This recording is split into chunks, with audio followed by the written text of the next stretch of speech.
Assalamualaikum warahmatullahi wabarakatuh.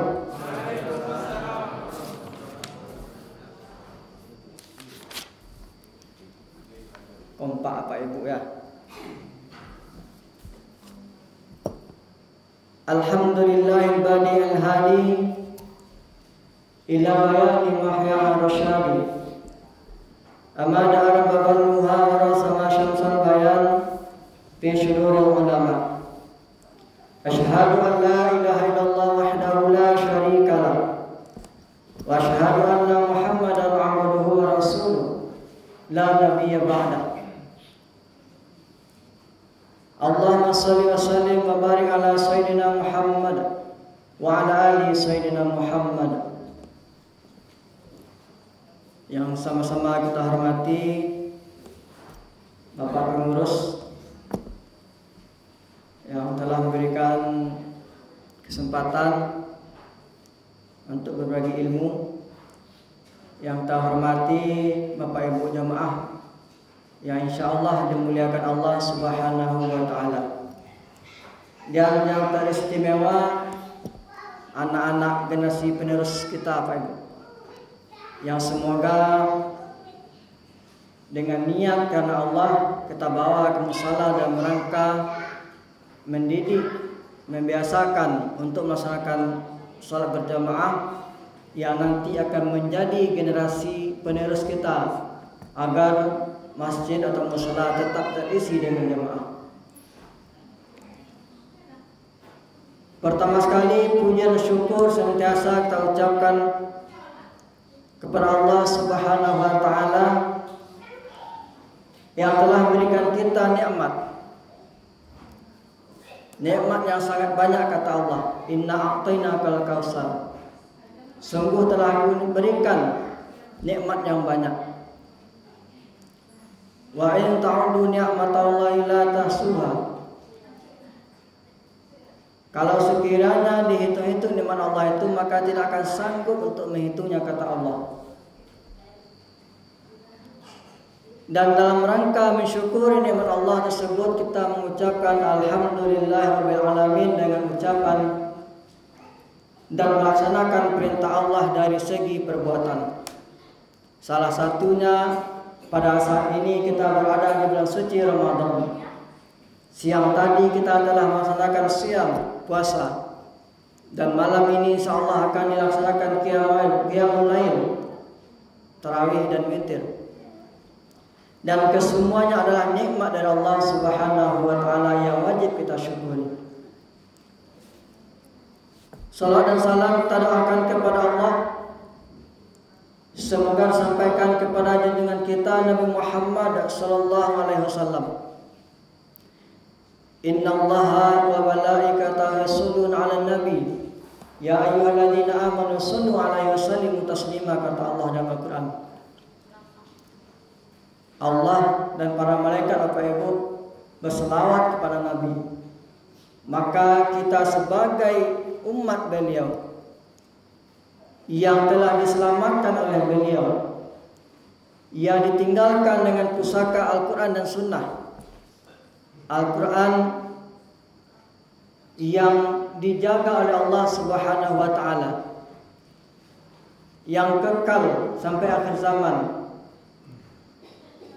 yang senantiasa dimudahkan bagi kita yang ingin membaca dan menghafalnya. Dan ketika kita bersalawat kepada Rasulullah SAW, satu kali kita bersalawat, Allah beri balasan 10 kali kebaikan. Dan semoga salawat yang senantiasa kita lantunkan meningkatkan kecintaan kita kepada Rasulullah dan senantiasa menjadikan beliau teladan dalam kehidupan. Bahkan Rasulullah SAW begitu mulianya Pak Ibu, ketika beliau dizalimi, dianiaya, beliau tidak pernah mendoakan yang buruk untuk umatnya, untuk kaumnya. Kita dengar, kita lihat, kita baca dalam sejarah nabi-nabi yang sebelum Nabi Muhammad SAW itu ketika dihadapi dengan kaum yang zalim, maka mereka mendoakan kepada Allah agar kaumnya dimusnahkan, diazab. Tapi ketika Rasulullah dizalimi, bukan beliau yang kesal kepada kaumnya Bapak Ibu, tapi malaikat yang kesal. Kenapa? Karena begitu sabar dan ramahnya, begitu sabar dan tulusnya Rasulullah, karena beliau rahmatan lil alamin. Beliau tidak mau mendoakan yang buruk untuk kaumnya.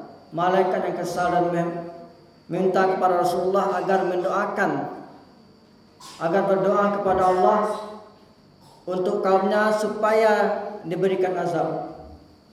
Nah, dengan kemuliaan inilah Rasulullah SAW diberikan oleh Allah salah satu kesempatan untuk memberikan syafaat kepada umatnya. Nanti di akhir yaumil akhir Pak Ibu, ketika kita berkumpul di padang mahsyar, semua umat merasakan kecemasan dan ketakutan. Semua bimbang, semua tidak tahu arah dan tujuan. Sehingga setiap umat mendatangi nabinya untuk meminta pertolongan. Dimulai dari Nabi Adam alaihissalam, Ibrahim, sampai kepada Nabi Isa. Namun tidak ada satupun dari nabi tersebut yang dapat memberikan syafaat, yang dapat memberikan pertolongan. Kenapa? Karena semasa hidup dunia mereka selalu mendoakan, mereka selalu memakai kesempatan doa terbaiknya untuk kaumnya. Tapi Rasulullah doa terbaiknya disimpan untuk syafaat bagi kita di akhir nanti. Semoga Bapak Ibu kita yang hadir pada malam ini dengan niat semata-mata karena Allah Subhanahu wa taala, dengan berselawat kepada Rasulullah, kita diberikan syafaat di akhirat nanti insyaallah. Amin ya rabbal alamin. Bapak Ibu kaum muslimin jemaah rahimakumullah. Kita masuk pada pembahasan kita ayat yang sudah diulang-ulang setiap Ramadan Bapak Ibu, yang kita semua sudah hafal ayatnya, sudah hafal pula artinya. Al-Baqarah ayat 183. A'udzu billahi minasyaitonir rajim. Bismillahirrahmanirrahim. Ya ayyuhalladzina amanu kutiba 'alaikumusiyam kama kutiba 'alal ladzina min qablikum la'allakum tattaqun. Wahai orang-orang yang beriman, diwajibkan atas kamu berpuasa sebagaimana diwajibkan atas orang-orang sebelum kamu, agar kamu bertakwa. Ayat ini menjelaskan kepada kita Pak Ibu bahwasanya orang-orang beriman itu disediakan satu bulan yang istimewa sebagai madrasah, satu bulan yang terbaik sebagai tempat untuk latihan meningkatkan kualitas ketakwaan kepada Allah Subhanahu wa taala. Karena orang-orang yang beriman itu dituntut untuk menjadi orang-orang yang bertakwa. Orang-orang yang beriman itu semestinya dalam kehidupan selalu mengaplikasikan nilai-nilai ketakwaan yang menjalankan perintah Allah Subhanahu wa taala dengan penuh keikhlasan, meninggalkan larangan Allah Subhanahu wa taala dengan penuh kesabaran. Karena orang-orang beriman, kata Allah, Bismillahirrahmanirrahim, Ya ayyuhalladzina amanu taqullaha haqqa tuqatih. Wahai orang-orang yang beriman, bertakwalah kepada Allah Subhanahu wa taala dengan sebenar-benar takwa. Jadi Pak Ibu, yang dipanggil orang-orang beriman itu agar ketakwaan kepada Allah semakin meningkat. Wala tamutunna illa wa antum muslimun, kata Allah. Dan janganlah mati kecuali dalam keadaan benar-benar muslim. Allah ingatkan kita dengan ketakwaan kepada Allah agar nanti di akhir hayat, agar nanti di akhir masa, agar nanti di zaman yang akan datang, di masa yang akan datang, kita berada dalam muslim yang sebenar-benarnya. Karena kata Allah, Ya ayyuhalladzina amanu dakhulu fis silmi kafah. Masih Allah panggil orang yang beriman agar masuk kepada Islam secara menyeluruh, secara kafah. Tidak tanggung-tanggung Bapak Ibu. Kalau kini kan adanya beriman tapi tanggung-tanggung Bapak Ibu. Kita contohkan, kita melaksanakan sholat, puasa, zakat, kita bertakwa kepada Allah. Tapi ketika duduk di lapau, si anu bagunjangan, si anu di buruk-buruan, si anu di fitnah, berarti menanggung dia muslimnya. Sementara Allah suruh kafah. Kalau kafah berarti segala aktivitas yang disyariatkan dalam Islam, segala aktivitas yang diatur dalam Islam tentu kita jaga. Contoh bagi perempuan, Ibu, mohon maaf, pergi keluar rumah, kadang banyak yang tidak pakai jilbab, kadang pakai jilbab tapi baju ketat, kadang pakai motor baju gamis tanpa lengan, kambang-kambang di angin, atau kadang keluar rumah tutup semua aurat. Namun ketika masuk ke dalam rumah, jilbab dibuka, pakai baju you can see, foto, video, dan segala macamnya diupload di status. Ini sungguh disayangkan Bapak Ibu. Sementara kita diperintahkan Allah, ku anfusakum wa ahlikum nar. Allah perintahkan kita menjaga diri kita dan keluarga dari api neraka. Bagaimana kita bisa menjaga diri kita dan keluarga kita? Yaitu dengan meningkatkan ketakwaan kita, Bapak Ibu. Kalau seandainya memang diperintahkan menutup aurat dengan sempurna, maka kita tutup dengan sempurna. Kalau seandainya memang dilarang kita untuk berfitnah, memang dilarang kita untuk ghibah, memang dilarang untuk adu domba, memang dilarang untuk berbagai macam hal, tentu tidak kita laksanakan. Kalau kita kafah dalam mengaplikasikan nilai-nilai ketakwaan. Dan Ramadan yang kita laksanakan ini merupakan latihan bagi kita untuk meningkatkan ketakwaan. Di siang Ramadan, Bapak Ibu, kita dilatih untuk menjaga diri kita dari hal yang dihalalkan di luar Ramadan, makan, minum, dan berbagai macam hal yang biasanya dibolehkan di siang Ramadan, kita dilarang. Dan itu insya Allah kita bisa menahannya, Pak Ibu, menahan lapar dan haus. Akan tetapi selain itu ada yang mesti kita jaga, menahan diri dari segala sesuatu yang membatalkan nilai dari ibadah puasa. Sehingga Rasulullah ingatkan kepada kita semua, kami so'imin laisa lahu minal ju' wal atas. Jadi ada orang-orang yang berpuasa itu hanya lapar dan haus saja yang diperoleh, namun nilainya tidak diperoleh. Dan juga Allah ingatkan dalam hadits qudsi, ketika orang yang berpuasa tidak meninggalkan perkataan keji, tidak meninggalkan perbuatan keji, kata Allah, aku tidak butuh puasanya, kata Allah. Jadi sia-sia kita berpuasa. Tidak ada gunanya kita berpuasa kalau Allah sendiri tidak butuh dengan puasa kita. Sementara kita tahu puasa adalah ibadah yang langsung Allah berikan nilainya, dan nilainya adalah rahasia dari Allah. Tergantung dari ibadah yang terlaksanakan, tergantung dari puasa yang terlaksanakan.